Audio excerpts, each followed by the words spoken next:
What's going on, family? This is Scrapbook Boxing, Museum of the Forgotten Fisticuffs series. I want to take a look at Ernie Tony Anthony. Now, he was born February 6, 1935 in Harlem, New York. He stood 6 foot 1 inch and he weighed 151 to 184 pounds. He was managed by Ernie Besser. He was trained by Jimmy King. He had a fighting record of 41 wins, 9 losses with 1 draw. Now, Tony Anthony was considered to be a B-class fighter. He was most notably known of being Archie Moore's last opponent in his light heavyweight championship reign. But Tony Anthony would fight fighters such as Alonzo Johnson, Jesse Bowdry, Billy Hunter. He was most notably known for facing Yvonne Durrell. Now, Yvonne Durrell would have a fighting record of 88 wins, 22 losses, 2 draws, and 51 knockouts. He would be the Canadian light heavyweight champion from 1953 to 1957, British light heavyweight champion from 1957 on. He would face Willie Choi. But Yvonne Durrell would be most notably known for dropping Archie Moore 3 times in the first round and 1 time in the 5th round before he was KO'd himself. Yvonne Durrell was also known as a fisherman. A very durable and unpredictable fighter was Yvonne Durrell.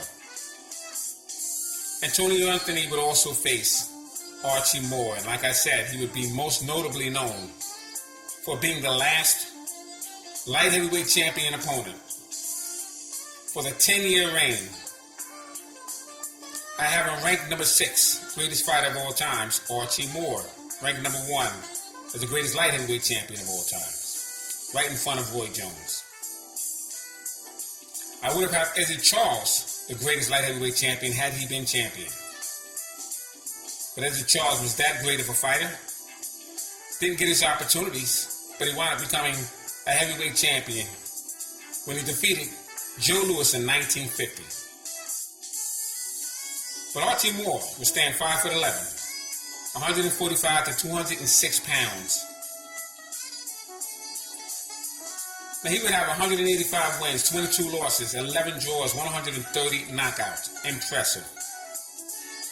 And he'd be managed by Jimmy Johnston. Jimmy Johnson controlled Madison Square Garden for many years. And Jack Kearns. Jack Kearns was the manager for Jack Dempsey, Mickey Walker, Joey Maxim, and he managed Archie Moore. But Archie Moore was being there with great fighters such as Jack Chase. Fought him 6 times. Jack Chase was a black murder show fighter. Very impressive young man. Howard Johnson fought him 5 times. Howard Johnson and his father Phil Johnson would both be knocked out by Jersey Joe Walcott in stunning fashion. He would face Jimmy Bivens 5 separate occasions. I have Jimmy Bivens, one of the greatest light heavyweight fighters known to mankind. Archie Moore would be in there with Joey Maxim at 3 separate occasions. He would defeat Joey Maxim in 1952 to become the light heavyweight champion of the world. He would face Eddie Booker 3 separate occasions. Eddie Booker was a dynamite fighter. He would knock out Archie Moore in stunning fashion. And Archie Moore would be in there with Eddie Charles, fought him 4 different occasions. Eddie Charles, as I explained, had he fought for the light heavyweight championship, obviously, and won it, he would have been considered, in my eyes, as the greatest light heavyweight champion of all times. So salute to Tony Anthony. Very good opponent, fought in arenas.